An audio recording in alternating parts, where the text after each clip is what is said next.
Well, officially live now with Woody Haiken. So, Woody, tell us a little bit about yourself. Um, I'm a massage therapist. I I go back far enough. In another life, I was a graphic artist, um, and I sort of had a convoluted path into massage therapy, which I had wanted to be a. I actually got into grad school, into a doctoral program for psychology. Wow. And but unfortunately, I chose the wrong program and ended up having to leave after a semester. And I went into massage therapy because it gave me a way of having a flexible income with flexible hours, so that this is what the theory was. It didn't work in theory. So that I could go back to grad school. And I fell in love with the field. I found that I had a gift with my hands, and I loved massage therapy. And so I ended up building a successful massage therapy practice. But that part of me that's always wanted to help people through changing their lives and changing their thinking was always there. And I studied to become a life coach. And so where I am right now is I'm a life coach that works with massage therapists. And with you being a graphic artist before, how do you incorporate that into your practice now? Have you done any designs that or anything, or your logos, or do you design your own logos then too? Well, the Growing Practice logo, I designed it. Okay. I do my own website. I've designed my both websites. I designed the one for Well and Fit and the one for the Growing Practice. Anything that I need to design, I'm not going to. As I say to people, I have an in-house art department. Okay. And you can never go wrong with that, can you? And I see that you offer complimentary coaching sessions. What happens during one of these sessions, would you say? Actually, I find the complimentary coaching sessions to be probably the most exciting thing that I do. It's where I get to know people who, well, I don't even, I say they're prospective clients, but I don't regard them as prospective clients. I regard them as clients. And so the session is not really me trying to sell somebody on my services. The session is me providing my services for anywhere from 45 minutes to an hour. We spend time getting to know each other. I start off with a very, very important piece. I have them fill out a questionnaire that tells me about their business and it tells me about themselves. And I use that as a springboard to find out, really, I want to know where somebody is with their business, and even more importantly, where they want to go, what their dreams are. So I ask them to tell me about their dream practice. And usually people, one of the questions is where are you now financially? Where do you want to be a year from now, 3 years, 5 years? And a lot of times people have numbers that are pretty low. And I said, well, I want you to, instead of dream about what you think it can be, put the how aside. That belongs to the universe. And dream big. What does your practice look like if you didn't have to worry about how it was going to happen? So the sessions are really inspirational. I mean, not only for the client, but also for me. Because when I see that shift, where somebody suddenly sees that, yes, it can work for me. Yeah, I can have the law of attraction work in my life. It's really, really exciting. And just about every single one of these complimentary sessions has had that aha moment and has had that great shift.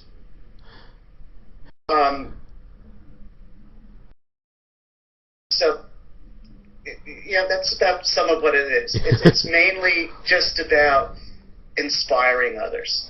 And do you usually do it over the phone then, or webcam, or how do you usually do your complimentary ones? They're done over the phone. Okay, over the phone. Or they are now, but after this, maybe I will try doing it Yeah. Skype video so that they can see my face while I'm talking to them. Yeah. I can see theirs. Yeah, it makes it a little bit more personable too, so you can connect to the person. So. Yep, definitely. With your sessions that you've done already, what do you think is, the average price that people think they want to make per year? Because you mentioned earlier that kind of a dollar figure. People usually will shoot for a year from now, sometimes 30,000, sometimes 40. I've had a few people that a year from now said something higher, like 60 or 80. But usually, usually what people put down as their goal is something that would make them put them in a place where they can pay their bills. So they just want to be comfortable. More than something that is a stretch. Okay. And again, it's because they're always thinking about plausibility. They're looking at what their circumstances are, what their belief system is right now, and they're giving an answer based on what they believe about themselves at the moment. Yep. What I notice too is even when I talk to my students about what's going on, when I teach them the business of massage, they seem a little bit frustrated because they think they're going to be making all this money, but in reality, it's kind of a downer they have to work for it a little bit. Because sometimes they're looking $60 an hour, or I only have to work a few hours a week kind of thing to make a decent living and stuff. And do you try to make people put in that scenario too? How many massages you need to do each week in order to make a certain amount of money then, or? Well, yeah. You need to do a certain number. And the other thing is, I see people on the other end of the spectrum where they're already at capacity for the number of sessions. And then, to those people I point out, well, there's only so much your body can handle. Usually when people reach that point where they're doing, say, 15 to 20 sessions a week, because they don't fully understand, or most of them, because they don't fully understand what it takes to run a business, are running themselves into the ground. Okay. The whole idea is at some point you got to bring somebody in. The idea is to be the person who is the main therapist, the person that's in demand, and then be a mentor to other therapists. I really believe that the best way to learn to be a great therapist is under the tutelage of a great therapist. Yep. And a lot of therapists, are the solopreneur, and their whole business life, everything exists within the four walls of their treatment room. And there's three hats that a business owner has to wear, and most solopreneurs wear only one of those three hats. This is based on the book E-Myth by Michael Gerber. There's the technician, which is what all of us are. We're the technicians. But we also need to be a manager. There's the day-to-day drudgery that all of us hate. I don't know too many massage therapists that like to do the management end of their business. Yep. I know I don't. And there's an entrepreneurial end where you're concerned about growth. And, a business is an organism. And any organism must grow. And you think about growth. Growth isn't just making your business bigger. More clients, more money. You need to have a growth process in place all the time because you're going to lose clients due to attrition. If you just sort of let yourself coast by word of mouth and the people that keep coming, as soon as you have a down economy, suddenly you're going to start losing people and you have no backup plan. So there has to be an entrepreneurial mindset where you're always working on growing your practice. if only just to take care of the clients that you lose just from they move out of town, their circumstances change. So growth is something that has to always be in place. Either you grow or you die. So that's with your logo too, a tree. So it makes sense. But my tagline is grow your practice and grow yourself. And I recognize, and that's really, I don't see myself as a business coach who reaches out to massage therapists. I see myself as a life coach who reaches out to his target market, who happen to be massage therapists, and you can't separate a massage therapist from what a massage therapist does. And so to reach a massage therapist with life issues, I feel that I have to do it through their businesses. Yep. And if a massage therapist could walk away from one of your complimentary sessions with one thing, what do you think it would be? To me, the most important thing for somebody to walk away from a session with is a renewed belief in themselves, a belief in their ability, a belief that they can have anything that they put their mind to, and renewed self-confidence. So I feel that the inner work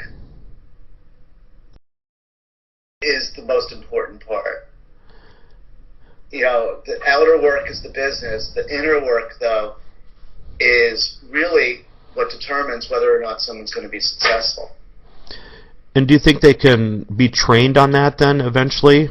Or let's say they just don't have the confidence at all to start off with. Is it going to take some time? Have you noticed it all? Or do people just catch on really quick?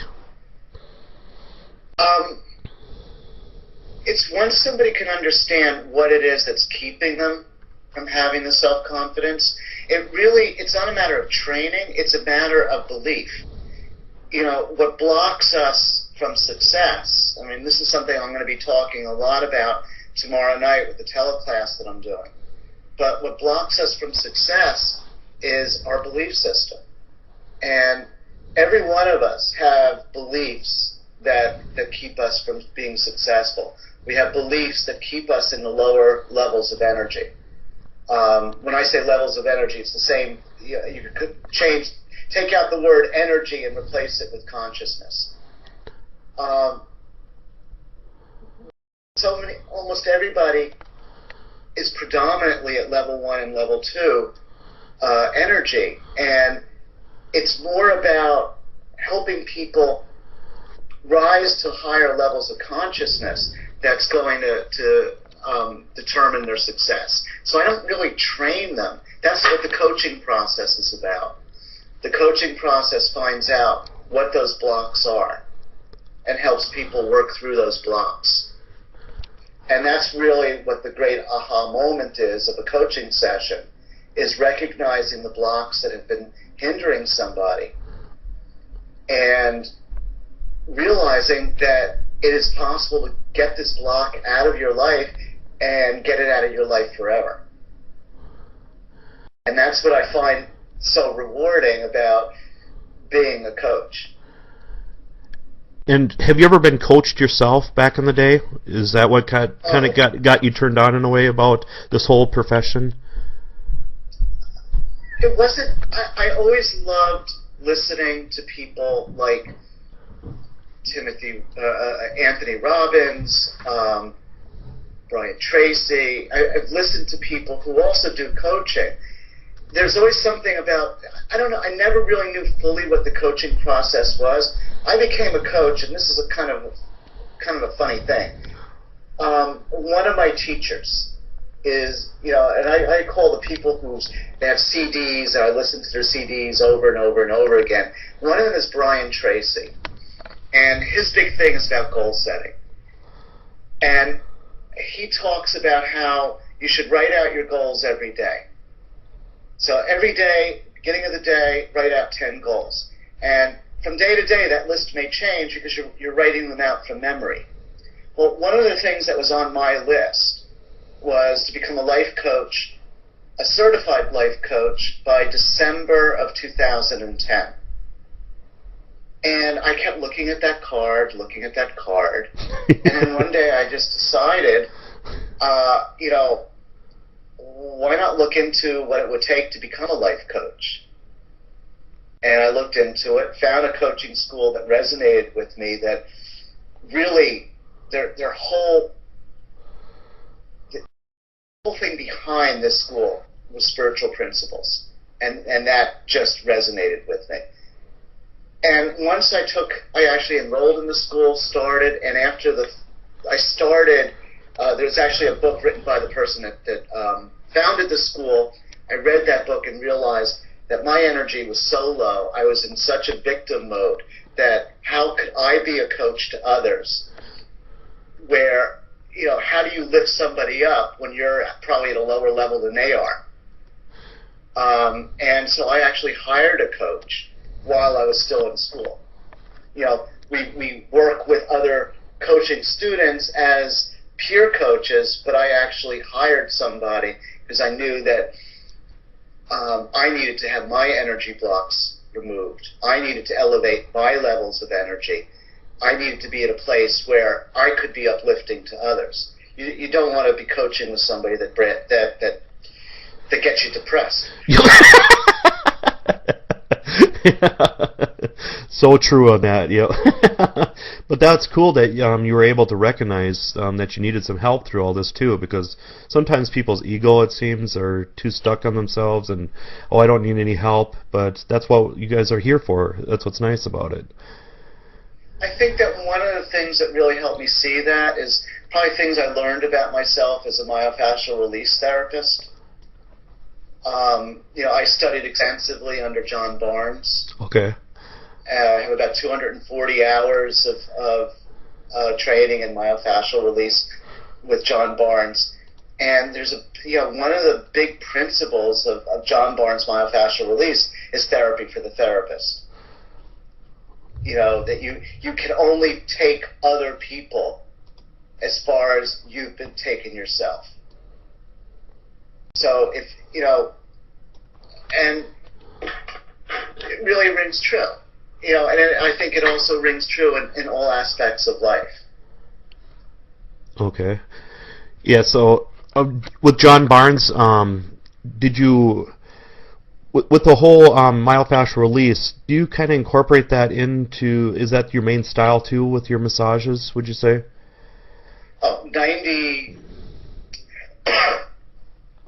More than 95% of my work is MFR work. Okay, that's awesome. I see myself, that is my practice, is myofascial release. Okay. And from your fan page, I see that you talk about inner and outer work. What do you mean by that? Well, I just touched on it just before, like like go into depth a little bit, yeah. The outer work would be like your business, the outer things in your life. The inner work is your thoughts. Your thoughts lead to emotions, which lead to your actions. So everything that people see, people in your world looking at you, seeing your actions, are seeing something that's the result of what's going on inside of you. So your business is an outer manifestation of your own thoughts, your own beliefs. And, somebody who has a very, very prosperous practice has it because of their thoughts. It's not luck. It's not the economy.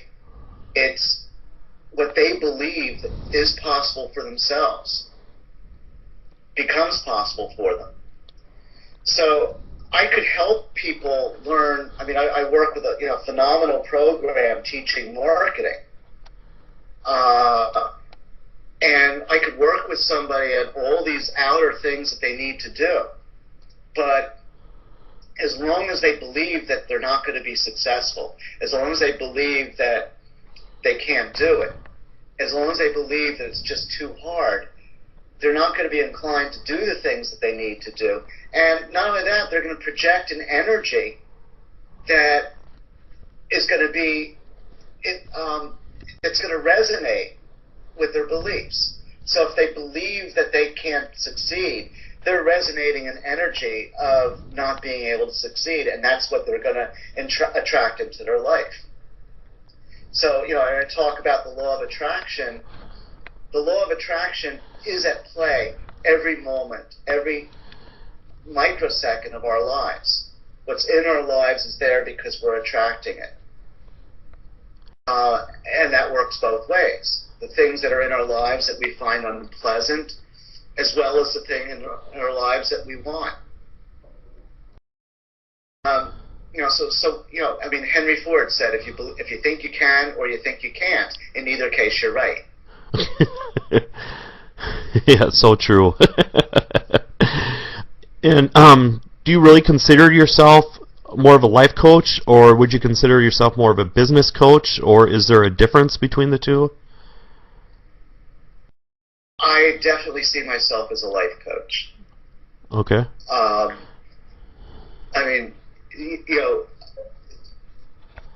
you speak with the people that that I've worked with, the complimentary sessions, or the people that have hired me, they'll tell you that I'm always challenging them.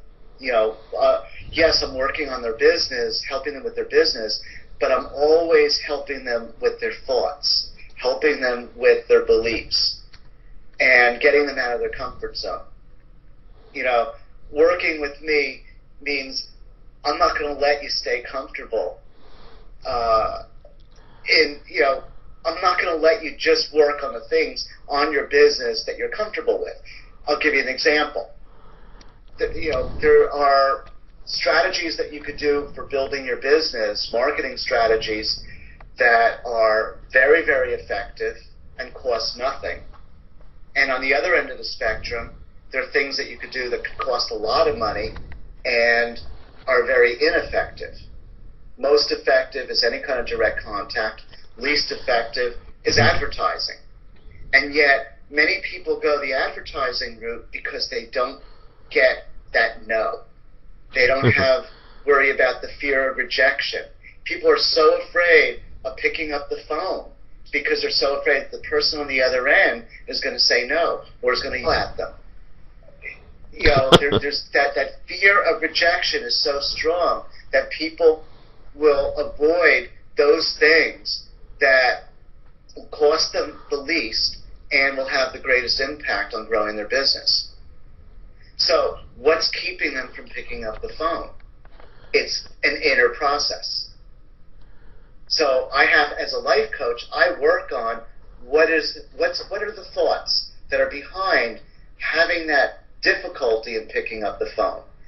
And I help people overcome those fears. And do you think it takes a little while for them to come over their fears, or do they sign up for many sessions with you then? Or does it just vary from person to person, would you say? Do you make recommendations? Well, I have people, actually, if you look on my fan page, there's a tab with testimonials. There are people that I've worked with who had great fear of picking up the phone. And my main service, the thing that I have that most of the people that hire me do with me, is this program called Get Clients Now. And it's only a 5-week program. So the first week, they're learning about marketing, and then the next 4 weeks, they're doing it. And everybody that's done it ends that at the end of that program is a different person, and their business is a different business. So it doesn't take long. What it really takes is accountability and having somebody to spur you on. Most of us have the wrong message. There's a voice inside our heads that's telling us that we don't deserve it, that tells us that we're not good enough, that tells us that we're not capable, or that we don't have enough education, or that we don't have this, or that if I did this and if I did that, then I'll be successful. And I help people overcome that inner voice. I call it the gremlin. But we all have the gremlin voice. And for some of us, it is so loud that it paralyzes us. Others have learned not only to overcome it, but to actually see where it has helped them throughout their lives and realize that, okay, it served me up to this point, and now I can let it go. Do you think massage schools are lacking in certain areas in general, that they could be helping out the massage students through all this before they make it into the real world? I think, actually, I was talking to Angie Patrick today about this exact same question. Oh, you did? I think it varies by school. There's some massage schools that I'm sure are fantastic in their training and marketing, and others that really are very lacking. And I think too that a lot of the training that people get in marketing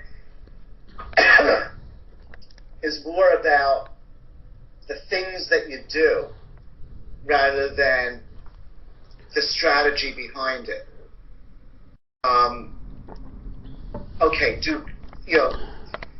When I talk about the things that the tactics, such as gift certificates or the chair massages, there are a lot of little things that you could do, but usually they're done without a structure, without a plan, and without a system.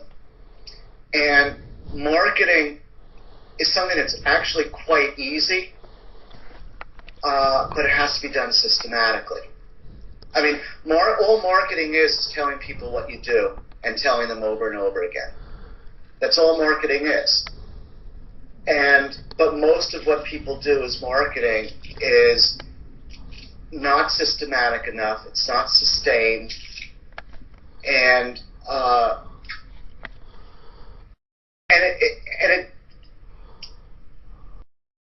you need to have an understanding of not just the things that you could do, but the whole picture of what marketing is about. And a lot, as I said before, a lot of things that are done are the things that are the least effective.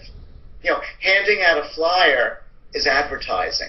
And the reason why advertising is less effective than direct contact is that people buy from those they know, like, and trust. And how do you get to know and like somebody from a piece of paper? True. And how do you think people, nowadays there's so much with the web. Everybody has to have a web page. How do you tell the people to make it a little bit more personable with that then? That's a great question. I love that question. Well, most people don't understand what the purpose of a website is. One of my teachers, the author of the book, Book Yourself Solid, who actually trained me, he's one of the people that I actually, one of the programs I do is his program, and I was personally trained by him to be a coach in his program. But one of the things that he teaches is that the purpose of a website is to start a conversation. Now, how do you have a conversation with somebody where it's only one way? They show up on your website, they read, and they leave. How is that a conversation? You have to get people to leave something behind. So every web page needs to have an opt-in box. And how do you get people to opt into your opt-in box, to your newsletter or whatever? The e-course, because it's gotten them thinking about things about their business that they never thought about before. So with a web page, you have to know who you want to come to your web page, what you want to tell them, what you want them to do, and how to get them to do it. So, and most web pages, all they do is talk about their features. Talk yada, yada, yada about, I do this kind of massage, I do that kind of massage, or, hi, this is me. People don't care. Everybody in the world is only interested in what's in it for me. When they go to your website, they're looking to see what is in it for them. So, I go to the landing pages of most people's websites, and they're talking about themselves. People aren't interested in... It sounds so harsh. But it's true. They're not interested in, the courses, just how you studied, they're not interested in the therapist. They're interested in what the therapist can give them. So, on the website for my massage practice, I'm talking about pain relief. Everything is about pain relief. I talk about the aches and pains they have, and that, I'm talking about what's really salient to them. And, so that's something for people to think about with their websites. What is the message that you're giving? Is it a message that's about the person who's visiting the site, or is it a message about the therapist? Yep, and people don't realize that too, I think. I mean, they just take it for granted, and then they put a whole bunch of little icons for, let's say, Facebook or Twitter and everything else. So, but your idea is definitely better, I think. Well, they come from the theory that if you build it, they will come. Yeah.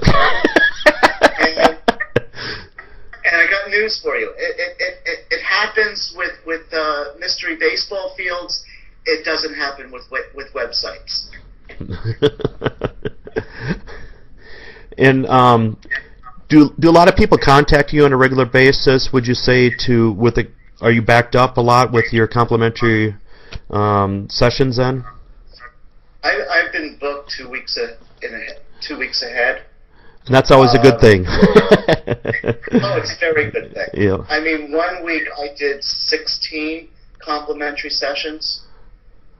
But, as a general rule, I'm usually booked 1 or 2 weeks in advance. Okay. I actually simplified the sign-up process where, as I said, there's a questionnaire that I have people fill out. I won't do the sessions without the questionnaire, because why should I spend half hour of the time that we're spending asking them the details, the nitty-gritty details about their business? I'd rather have that in my hands, have studied it, and now I can focus on the things that really are going to make a difference for them and make that session valuable. So I've actually streamlined the process where I now have an online questionnaire, and when they complete that, it takes them right to Schedulicity, and they can book their own session in Schedulicity. Okay. And there's some echo in there. I think you're too close to the computer, maybe, or... I haven't moved. Okay. Okay, hello? Yep, it's better now. Okay, of your services that you provide, what do you think would be the most beneficial to most massage therapists? What I've done is I've actually, I've had classes, and they were okay, but they weren't personalized enough. And I found that the one-on-one interaction was real necessary. But I also recognize that most people are in a position where, affordability is a problem. So I found the right balance between that. I've taken I have the books. Have you ever read Purple Cow by Seth Godin? No, I haven't. Well, the Purple Cow is something remarkable. And I put together a program that I consider remarkable, because what I do is I combine a assessment of, the levels of energy, where somebody can, this is able to determine what your ideal self is and what the thoughts are that are blocking you from your ideal self. It's called the Energy Leadership Assessment.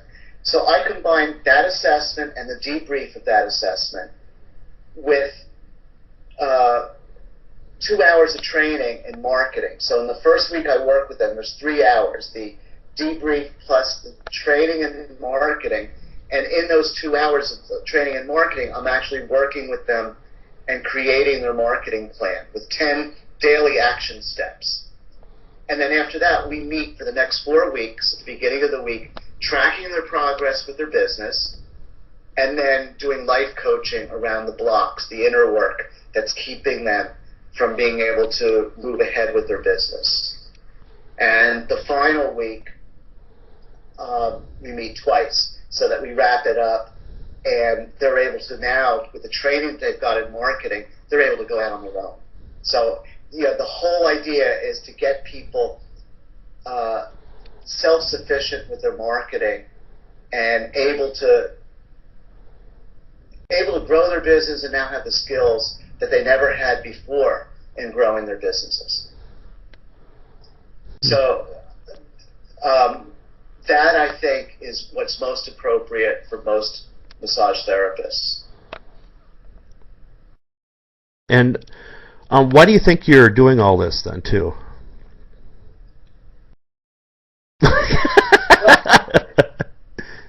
That's the big why. Yeah. I wrote a blog about the big why.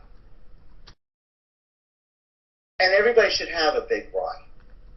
The big why is it's not because I want to make people, why are you a massage therapist? Because I want to make people feel better. The big why is something bigger than that. Big why is something way outside where you are, where you can touch the most people. And my big why is that I feel that wellness versus, instead of, we live in a society that's all based on cure, not on wellness. It's based on curing instead of prevention. I believe in wellness. I believe that alternative health professionals, whether they're massage therapists, acupuncturists, people involved in integrative nutrition, they're the cure to the healthcare. And I also believe that a struggling alternative healthcare professional is not going to be able to make much of an impact. If they're worrying so much about being able to make their own bills, about their own needs, and if they're in survival mode, it's going to be very, very hard for them to go much beyond that. But if they're able to practice and not have to worry about surviving, that they're thriving, then they're in a place where they could touch a lot more lives. So I feel that by me enabling more massage therapists, more alternative healthcare professionals become successful, then they could touch more lives, and we can have an impact on healthcare in America. So I feel that I'm doing much more by helping others with their practices than I would if I were working on my practice alone or within my practice alone. Well, that's a really good scenario. Yep. And what do you think is the most important thing that massage therapists need in order to grow their practices? Confidence. And pause. Yep. Just one word. That's all you need. Yep. Think about it. If you have confidence, you're going to have the ability to pick up that phone. You're not going to be afraid to pick up that phone. If you have confidence, you can talk to people about what you do. If you have confidence, you're not going to be asking for permission to charge somebody for your services. I mean, I don't know how many therapists I've seen, they finished a session and they're almost asking for permission to charge the person for the massage that they just did. So yeah, confidence. Do you think therapists have a hard time asking the client to come back for another treatment? And the successful therapist will have that calendar out. I'll give you an example. The way that I end my session. I go from my treatment room into my office. I sit down at my desk. They sit down across from my desk. I have their chart in front of me, and I have my calendar open in front of me. We finish up with the business. Most of my clients have purchased packages, and I say, okay, when are you scheduling your next session? And even the people that do, pay one at a time, there's the calendar. When do you want to book your next session? Not do you want to book your next session, because the answer is no. Where do you go from there? But when do you want to book your next session? So you don't want what works for you? Yeah, so you don't want them to have a yes or no answer kind of thing. So absolutely. So make them think about it a little bit. Mm-hmm. Yep. Who are some of your teachers that have most influenced you, would you say? Well, I've mentioned Brian Tracy. Mm-hmm. He's one that I go back to over and over and over again. Would you consider him a mentor then? Oh yeah. Okay. And he's and this is an interesting thing about teachers. We don't have to have teachers that we were in their classroom with them. I like listening to motivational speakers. So I have a huge CD collection of different speakers, such as Brian Tracy, Tony Robbins,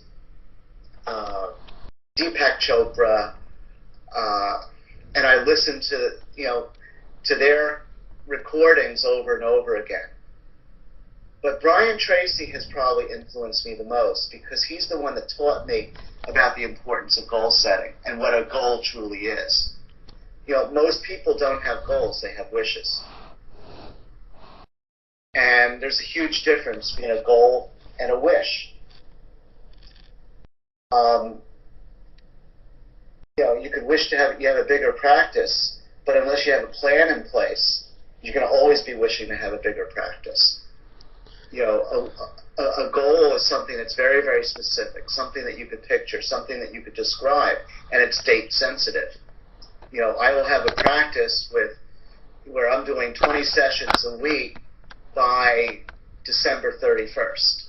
That's a goal. I want to have more clients is not a goal. So you want them to actually nail it down and have some kind of number then, and Oh yeah, absolutely. Okay. But what I also think is important is for people to actually visualize their dream practice. I mean, when I say visualize, that you open up the door, you walk in, you see the reception desk, you see the chairs that people are going to be sitting in, the pictures on the wall. You go through this doorway, and there's the corridor, and there's that treatment room, and how it's decorated in that treatment room, and the number of people that are working for you, et cetera, et cetera. Create a very, very tangible picture of what it is, and then feel yourself. What's the feeling as you walk into that room? What's the feeling you have as you see this practice that you've grown? And that was touched on in the movie The Secret. But whether it's in The Secret or anything else, this is how you attract into your life the very things that you want to have in your life. Okay, and then what would you say is the biggest marketing mistake massage therapists make? Not believing in themselves. So it's a whole confidence, believing in themselves. So, yep, that keeps coming back and back. I mean, this whole interview. I mean, it's all about confidence and believing in themselves. So, and that's why I say I'm a life coach more than a marketing coach, because you can have all the marketing techniques in the world, but if you don't have self-confidence, it's worthless. It'll never work. You'll never take it any further. And that's why I work on those life issues. And then, why is training and marketing so important, would you say?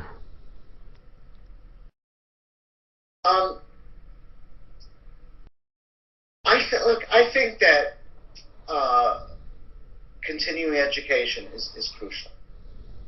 I mean, as I said, I have 240 hours of continuing education with John Barnes alone. And I think that a lot of massage therapists spend a lot of money on continuing education, and yet at the same time will spend nothing on marketing or on marketing skills, learning how to market. And yet, if you have a massage therapist that knows how to market their business, they're going to be bringing in the clients. They're going to be able to have a thriving practice where instead of scraping together their nickels for that continuing education, they'll be able to take 2 weeks off to go to Hawaii to learn Lomi Lomi, or 2 weeks off to go down to Costa Rica to learn myoskeletal with Dalton, or go to Thailand and learn Thai massage.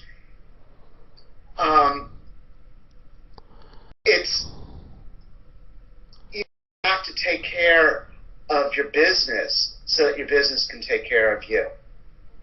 And most people will feed their skill set but ignore the most important skills that they can have if they're going to be in business for themselves. And the most important thing that they could learn is marketing. The managerial, I was talking about the 3 hats. The manager, if you have enough income, you can hire an office manager to run the front desk, to do your bookkeeping, and to do all those nitty-gritty things that you don't like. So it's most important to focus not only on being the technician, which all of us are wonderful technicians. Some of us don't believe we're good enough, and that's why, we sometimes break the bank in training and more modalities. One skill set that's ignored is the marketing skills, which are so important in order to have a prosperous practice. I mean, I think it's wonderful for people to expand their skills, to get as much continuing education as possible. And I believe that people should be getting the continuing education not to get those credits, but because they just love learning. So basically lifetime learners. Yeah. As long as you can afford it. I think that it's also important to not ignore some of the most important skills, and those are marketing skills. And when are you going to write a book? I probably will. I'm not sure if it's, I might be writing something about Facebook. Okay. And Facebook marketing. But probably, I'm not sure whether that book would be geared, there are others that have written about building a massage practice using Facebook. I think that a book that I would write about Facebook would probably be geared more towards coaches than towards massage therapists. And do you tweet much too? No. No. Are you ever going to get into that, you think? I have been, with Facebook, I have been able to, wonderful, wonderful things have happened with me and my business because of Facebook. That there's so much more that I could do with Facebook that's still untapped because I'm just so busy. I don't have time for anything else. And I don't see myself at this point needing much more than Facebook. I've integrated Facebook with my blog, with my website, and the 3 work so synergistically. But, Facebook has given me the opportunity to connect with people like you, with Angie, with Laura, with Jane Thomas, with Sid Duncan, with people with the massage conference, the World Massage Conference, with Massage Festival, and I would never have been able to meet these people except through Facebook. And it seems everybody's So it seems everybody's more approachable too through Facebook. So everybody's just like a regular person. So yeah, just like I would never met you if I didn't know you through Facebook and stuff. And so it's so nice to meet everybody this way. Now it's virtually nice to meet you. Okay.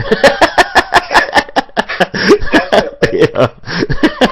Yeah, I mean, it's a wonderful medium, and I have people chatting me all the time, asking me questions, or sending me messages on Facebook all the time, and I love it. I love it when people reach out to me with their questions. You know, I always find it to be, you know, I consider it an honor that someone's reached out to ask me something. Yep. And how's your turnaround for responses then? Do you set a goal for yourself then? That's a 24 hours or 12 hours you want to try to answer these people? And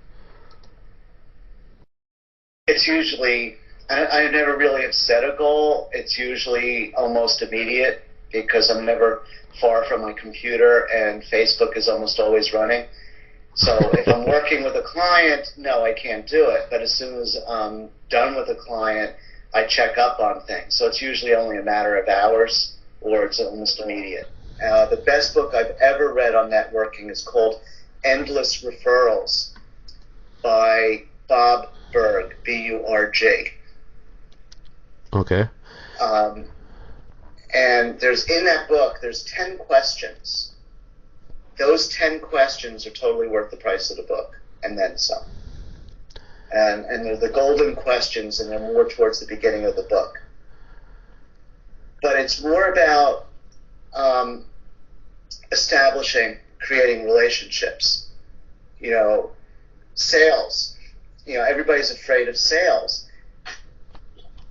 Sales is just about, it's nothing more than having a conversation with somebody. Yep. You know, and you need to have a relationship to have that conversation. And the word sales is scary too to the average person. I mean, they just shrivel up and go into a corner and stuff. And it's just so scary for them. But if they could call it something else, you know, what is a good word? Would you say that would be better than wouldn't be so intimidating? This conversation, would you say? Okay. Yeah. You know, I mean, think about it. All sales really is first of all, listening. You can't sell if you don't listen. Listening to the other person's needs and wants. And if it just happens to be that you have a service that meets their needs and wants, you tell them about it. You tell them what you do and how it meets their needs and wants. And if they want what you happen to have, they'll ask you for it. It's that simple. And when there's that pressure to sell or that pressure to close a sale, that's what drives people away. But as long as you're just talking about what you're doing, having a conversation, which means it's two-way, you probably end up having more sales, booking more sessions. But a lot of us try to sell, and it never works. It's great for car salesmen. Yo. And you know they have a bad rap too, so. But that's what comes to people's minds. As soon as you say sales, they think of the car salesman. Yep. What do you think you don't name names, of course, but what is your biggest success story with the people that you've been coaching?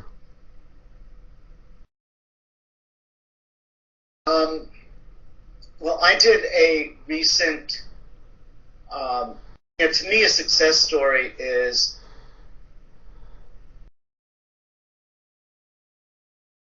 okay, I finally stumped you. There's one massage therapist that I was working with who was so negative and so low key, so low energy, and also starting from zero. And by the time we were done with the Get Clients Now program, this person had clients, was positive. It was a different person, totally different person. To me, the success is not the number of clients that someone gets. To me, the success is the change in attitude and the change in one's belief system. Because once that changes, everything else flows from that. When you're negative, you draw to your life negativity. And to see this person shift to positivity was just amazing. Yep, those are awesome stories. And then, what about? I mean, it's going to happen to anybody, but is there anybody that you just think that you just could not help at all, but just out of the blue they just totally turned a dime and just really surprised you? Not people that I have been coaching. I mean, there are people that I have had complimentary sessions with who I wouldn't work with. But, that's sort of, applying a book yourself solid idea, the red velvet rope. There's certain people out there that I'm meant to serve and there are other people that I'm not. And this one person, present income listed was like $8,000. What do you want a year from now? 12. And I started talking about, well, that's kind of low. And the person got angry at me because this person wants to stay.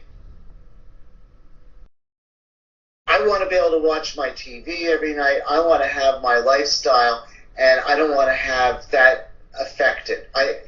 This is all I want, and I don't want to go beyond that. This isn't somebody that I would work with, because I want to work with people who want to grow, people who are excited about their future, people that, it wasn't the dollars, it was just the attitude of someone desiring mediocrity. I'll work only with people that strive for excellence. If excellence, and as I said, it's not the amount of money that they're making, it's about the goals that they have. So yeah, there are definitely people I wouldn't work with. And I mean, as a massage therapist, there have been many people who, the energy vampires that I wouldn't want to work with. And that's really those people that, there's people, we're in a giving profession. Live to give of ourselves to others. And we'll pour ourselves out almost to the point where there's nothing left to pour, because that's so much ingrained in who we are. And there are people out there that we give of ourselves to that receive what we do. They thank us. They appreciate it. And whenever we work on somebody and that person appreciates it, it fills our cup. Well, there's people out there who just take. I'm broken, fix me. And they take and they take and they take, and they'll drain us dry. And because we're givers, they will take as much as we're willing to give. And that actually becomes one of the biggest inner conflicts that we have as massage therapists, because we then end up getting down on ourselves, feeling guilty for being resentful of the people that we're here to serve. Yeah. That goes into the dynamic. When I talk about levels of energy, that's sort of the dynamic, one of the most common dynamics, energetic dynamics with massage therapists. And that's one of the things that I end up working with, and one of the things that's uncovered with the Energy Leadership Index assessment that I do. Any other final words at all? Anything you want to really... Except, I really want to thank you for this opportunity, and it was great meeting you. and it was one of the most enjoyable hour and a half that I've spent. And we definitely got to do this again. Yeah. Okay, thank you very much, Woody. I very much appreciate it. And then tomorrow I'll have this all recorded, and then I'll have it so everybody can view it. Then the people that couldn't stay up late, then. So. Thank you so much, Yep. Ryan. It was really great meeting you. Yep, you too. Thanks, and good night, everybody.